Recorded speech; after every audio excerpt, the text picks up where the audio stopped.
Hagins is an assistant professor of French and an associate faculty member in the Anderson Institute of Race and Ethnicity at the University of Arkansas at Little Rock. His research focuses on intersections of visual culture, constructions of national identity, and post-migratory populations of Maghrebi and sub-Saharan descent in contemporary France. He has published articles on photography in contemporary French civilization and modern and contemporary France. His current project, entitled Visualizing Diversity in the Republic, Contemporary Photography in the French Urban Periphery, examines engaged photography as a lens for understanding how post-migratory populations in France negotiate political, social, and cultural obstacles in their everyday lives. Zach Hagins.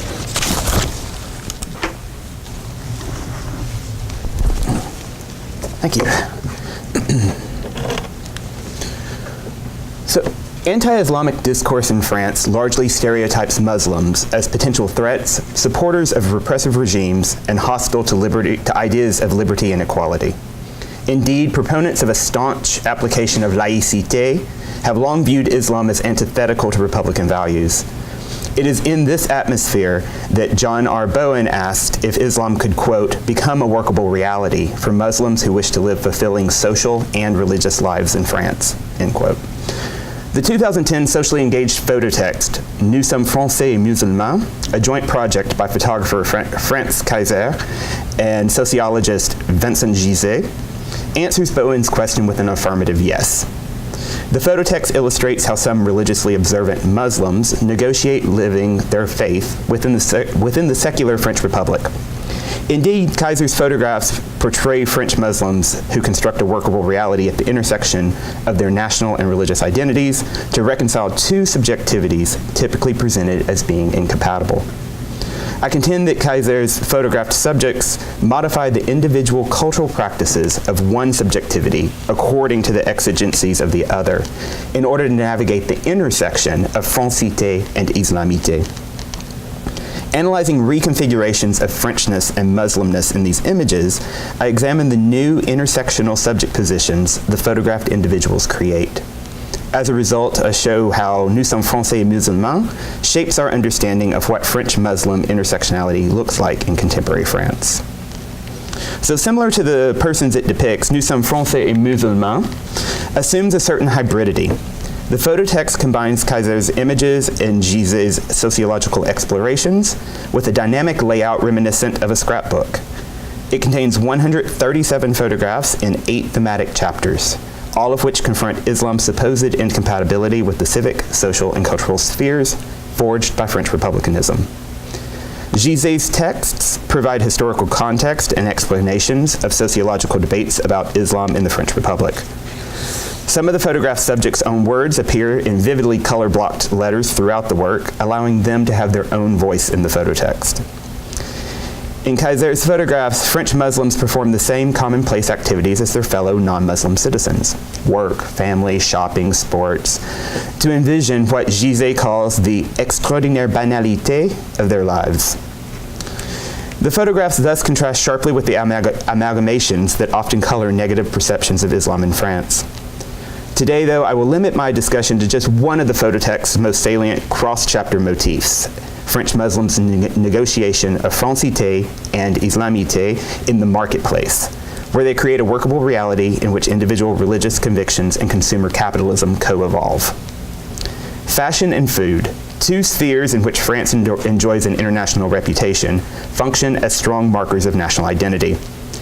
They are key components of the French cultural imaginary that sustains the unified narrative of a timeless national identity. For French Muslims, the consumerscapes of fashion and food are also sites of identity negotiation and selective acculturation. As with all groups in consumer societies, French Muslims construct and communicate identities through regular consumption patterns. Consequently, Islam becomes a lifestyle suppliers can package and distribute to a market segment looking to observe religio-cultural traditions. Indeed, the consumer capitalist framework commodifies all things religious, as merchants supply new items to meet demands for religiously permissible products. For Muslims in France, this translates into an increasing availability of a range of goods and services, from prayer mats being sold in Carrefour hypermarkets to travel agents who advertise pre-planned pilgrimage trips to Mecca. Yet consumer capitalism and Islamic virtues seem antithetical, with pleasure-seeking materialism and conspicuous consumption appearing to be irreconcilable with the religion's modest nature and spiritual center. French Muslims must navigate this contradiction by balancing religious prescription alongside Republican consumer capitalism. This negotiation forms the crux of French Muslim consumption habits depicted in the phototext.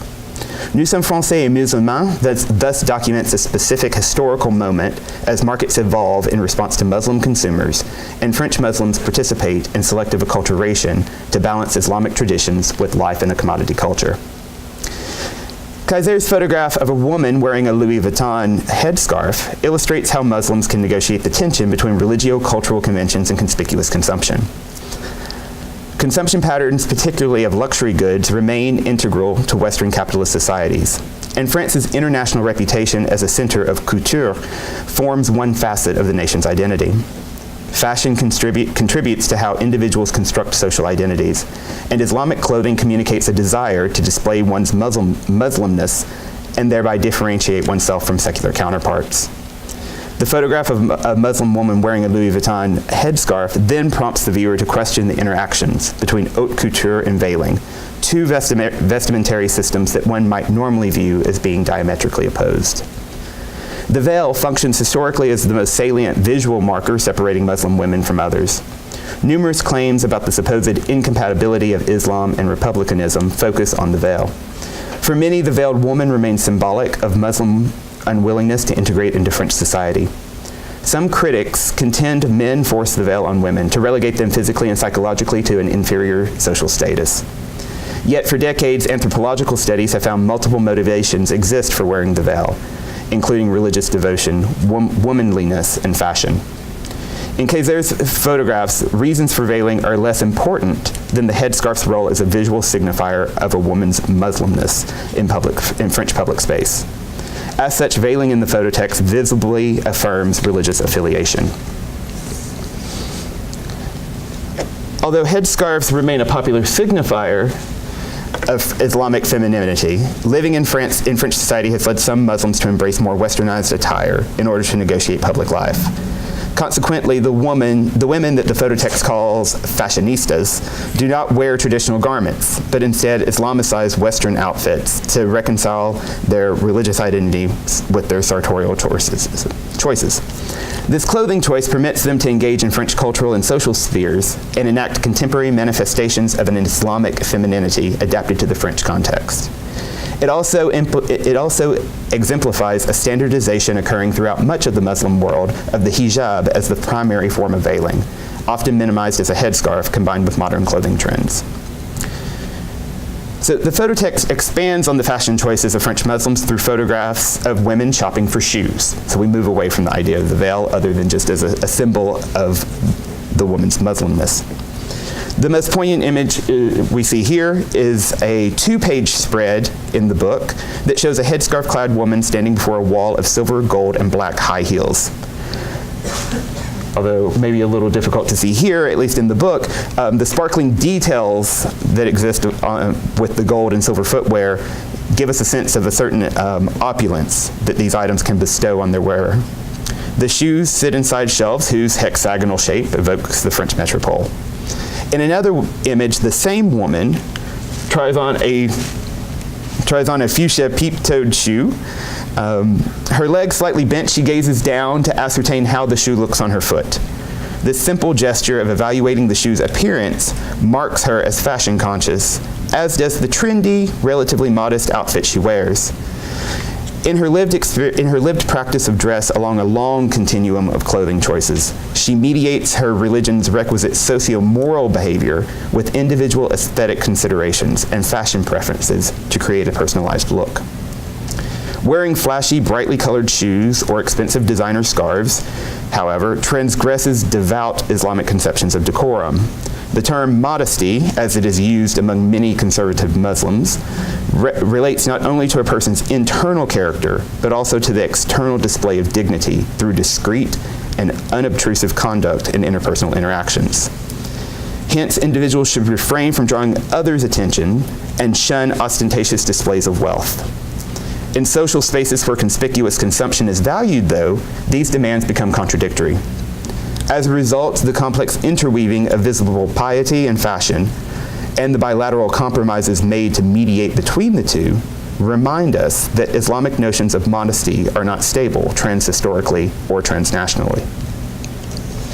Respect for religiously prescribed dietary restrictions, however, remain relatively uniform throughout the Islamic world. Moreover, dietary rules may be obeyed even when other religious tenets become negotiable. Migrants' food habits generally evolve more slowly than other cultural traditions because they consume many meals at home. For Muslims in France, consumption of halal meat, that's to say meat from animals slaughtered according to Islamic rites, often represents a cultural tradition more than a religious one. Likewise, halal increasingly signifies a consumer lifestyle more than a religious marker, with the term connoting purity and quality. In today's world of processed foods, which often contain long lists of ingredients, additives, and preservatives, many of which are derived from animals and hard to identify based on product packaging. For instance, riboflavin, a very common additive, can be derived from plants, and so it would be halal, but it could also come from pork kidneys and liver, and therefore be forbidden. And there's no way to differentiate that on packaging other than with the halal label. As such, halal becomes a discursive certification that now appears on an array of products to guide consumption decisions, particularly for younger city dwellers who often place greater credence in packaging claims. In Nous, sommes, français, musulmans, several photographs dealing with the production and distribution of halal items focus on sheep and the Muslim holiday of Eid el-Kabir, or the Festival of the Sacrifice. Kaiser's choice to highlight this celebration engages with the common view that the holiday accounts for the majority of sheep killed in France using Islamic sacrificial rites. Each year, animal rights activists use the holiday as a platform for condemning ritual sacrifice as a form of animal cruelty because the animals are not stunned prior to being killed. Additionally, media outlets disseminate stories, exceptional stories, of Muslims who perform illegal sacrifices, such as sheep being killed clandestinely in bathtubs, basement, garages. But nevertheless, sales figures show that in reality, the majority of Muslims in France observe the holiday by acquiring ritually sacrificed sheep through legal commercial distribution channels. So while the phototext represents the production process through a few slaughterhouse images, which I will spare you from today, it moves quickly to distribution chains. Focusing on French mass retailer Groupe Casino, in August 2009, the company launched Wasila, the first al-halal private label. In one photograph, shoppers push carts in a Géant Casino hypermarket. Each cart contains 2 large sealed boxes bearing the store's logo.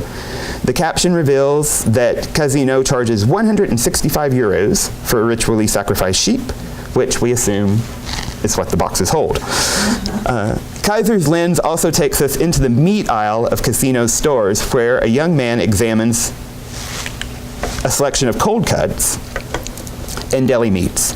The sign bearing the words Produit Halal hangs over the packages of steak, duck, and chicken, including cordon bleu, and designates the approved area where halal-conscious Muslims can find meats suitable for their consumption.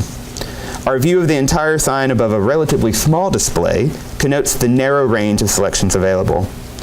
Although non-Muslim shoppers can choose from the store's wide-ranging stock, the photograph's framing signifies the limited, albeit ever-growing, diversity in halal options found in French grocery stores.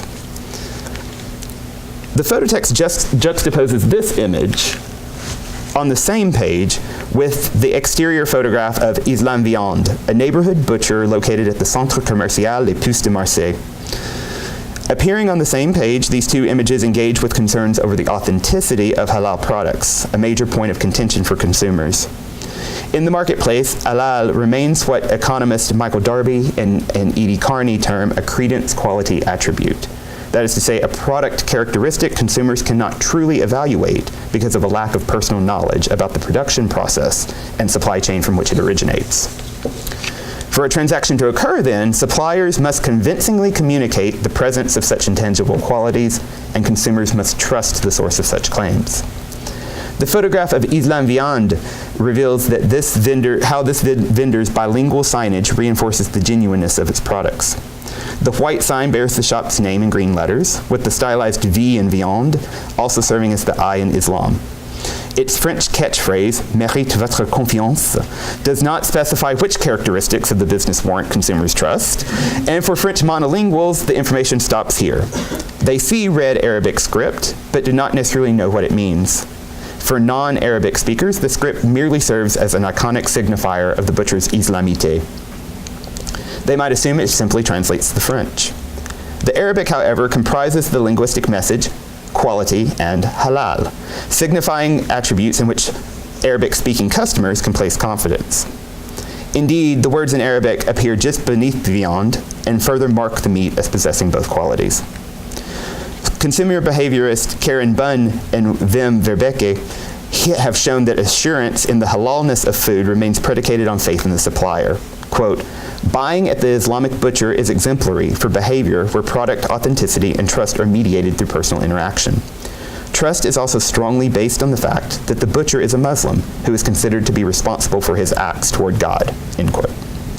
Thus, Muslim butchers inspire confidence in their supply chain, and for many believers, only another in the faith can truly guarantee halalness.